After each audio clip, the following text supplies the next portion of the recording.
Remember I told you last week about the Swedish, it was somebody up in the Netherlands that have said that they want to, that during the next crash, they are proposing that we get rid of all currency and we just go to digits. This one is from Germany now. Monetary policy, whether in the form of conventional methods such as micromanagement policy rates or so-called unconventional measures such as QE, has proven utterly ineffective when it comes to both smoothing out the business cycles and reining economic growth in the wake of severe downturns. If anything, recent history has shown the exact opposite to be true. The Fed helped engineer the housing bubble and now succeeded in inflating a similar bubble in stocks and fixed income. Meanwhile, the Japanese experience has plunged the country into what's called the Kuroda zone. It has cornered both the stock and bond markets while failing to promote wave growth, blah, blah, blah. In sum, collective actions of the world's most influential central banks have done wonders when it comes to inflating asset bubbles, have done very little to retrieve robust economic growth. At this stage, a sane person might be tempted to call it a day. The monetary experiments, especially considering that at this point the limits have been reached. That is, there are no more assets to buy, and rates have hit the effective lower bound where rational actors will eschew bank deposits in the favor of the mattress. But not so fast, say the folks at Citibank and economist Ken Rogoff. The world could always ban cash and eliminate physical currency to force people to use debit cards linked to a government-controlled bank for all transactions.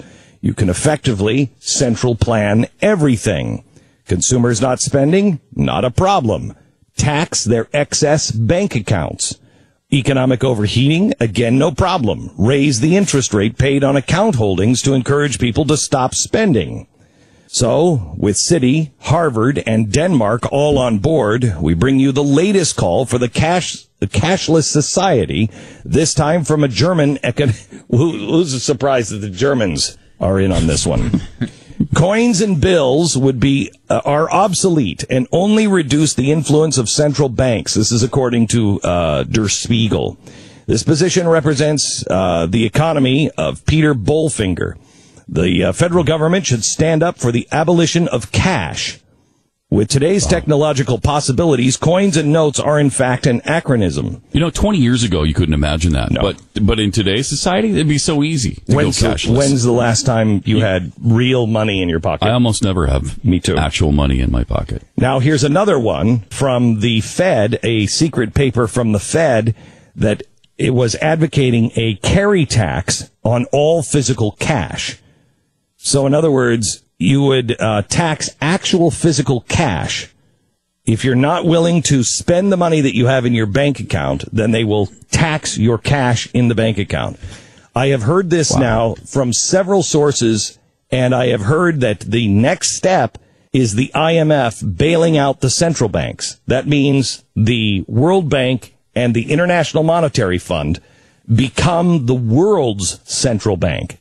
So everything is kicked up from, first it was Wall Street, then it was kicked up to the banks, then it was kicked up to the Fed, now it's going to be kicked up to the global level, which would give it global government, give global government access and control of all of our dollars.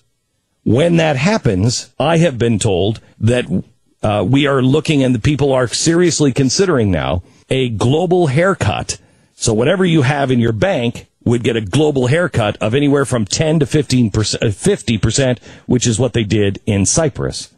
Then they would close all the banks, and they would control how much you have to spend. So everybody basically would get an allowance until we figure out how to stabilize the world economy. An allowance is a perfect way to put it, too, as these people tend to think of everything as theirs that they lend to you. Correct.